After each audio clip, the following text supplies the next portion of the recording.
You know, whenever you're driving along a mountain road, there's this hidden science all around you, protecting you.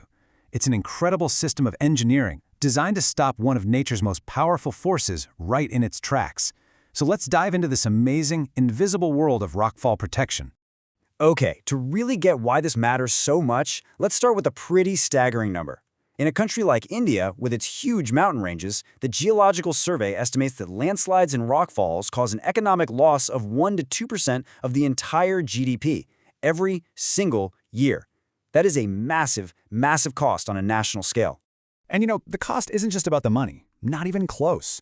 Between just 2015 and 2022, India saw over 3,700 landslides. We've all seen the news about these devastating events in places like Mizoram and Kerala, causing tragic loss of life and completely wiping out critical infrastructure, like roads and railways. So yeah, the stakes here could not be higher. So, in this explainer, we're going to map out the science of how we stay safe.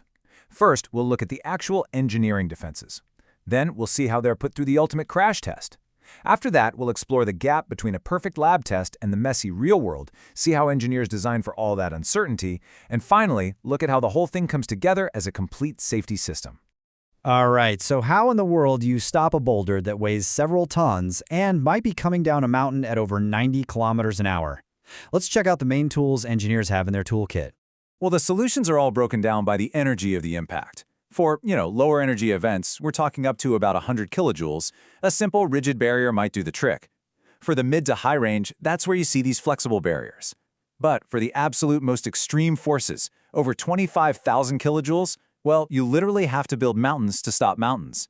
And that's where these huge rockfall embankments come in. Let's take a closer look at that flexible barrier because it's pretty cool. It's not just some fence, it's a really sophisticated kit of parts. You've got the main net, the big support posts, and then this whole system of cables and special energy-absorbing devices.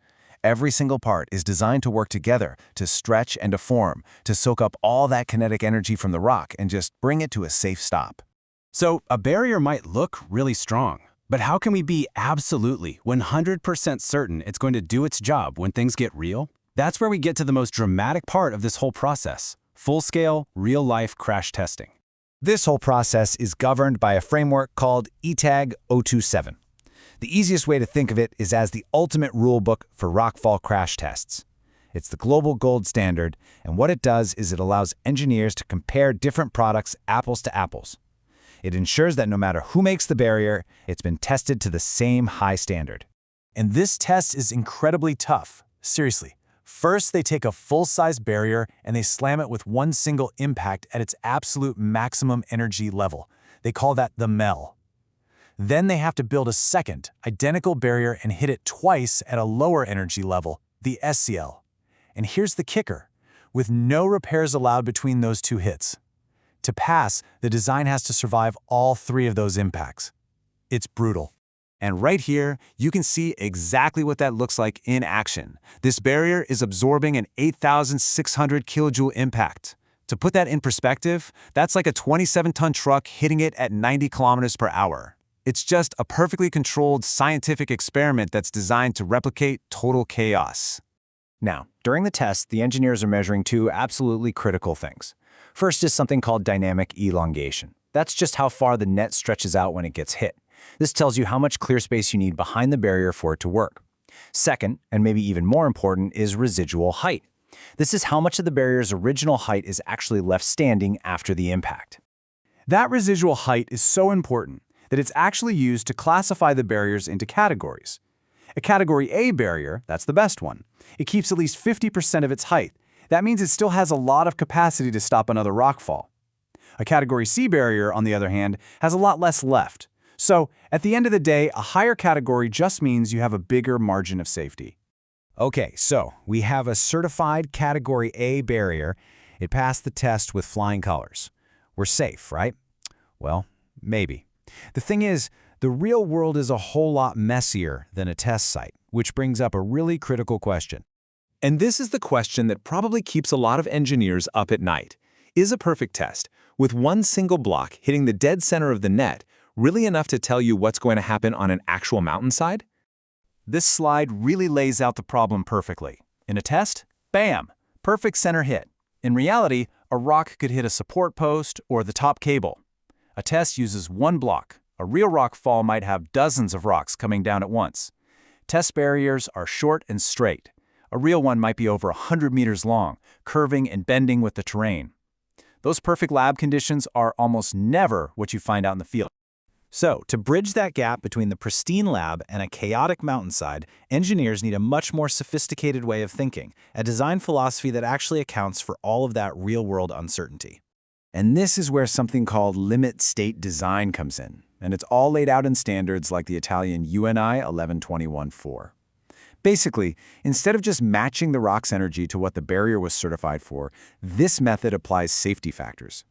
It's designed to systematically overestimate the forces coming from the rock and underestimate the strength of the barrier, all to build in a really robust safety cushion. To put it really simply, it all boils down to this one principle. The proven, certified strength of the barrier has to be way greater than the worst-case energy you expect from a falling rock. It's an approach that basically admits, hey, we can't predict everything perfectly, so let's design for that imperfection. But here's the thing. Even the absolute best-designed barrier in the world is totally useless all by itself. It's really just one piece of a much larger system that has to work in perfect harmony. Take the anchors, for example. I kind of think of them as the unsung heroes. They actually aren't part of that ETAG 027 certified kit because they have to be designed specifically for the ground conditions at every single unique site.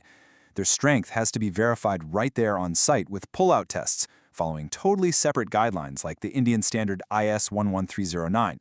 It's all to make sure the barrier actually stays connected to the mountain when it matters most. And what about those crazy high energy levels that are just too much for any flexible barrier to handle? Well, that's when engineers bring out the big guns, rockfall protection embankments.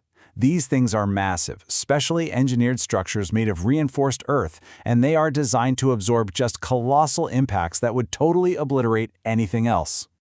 And just like the barriers and the anchors, these embankments are not just big piles of dirt. No way. Their design is super technical, and it's also standardized, following very specific codes like the Indian standard IS 14458 to make sure they have exactly the right height, width, and materials to do their job properly. So, the real takeaway here is this. Safety in our mountains is a complex, multi-layered science. It all starts with a standardized baseline from tests like ETAG 027. Then it gets refined by these advanced design codes like UNI 11211-4 to handle all the real-world chaos. And finally, it's completed by making sure the entire system, from the anchors in the ground to the giant embankments, is engineered to work as one.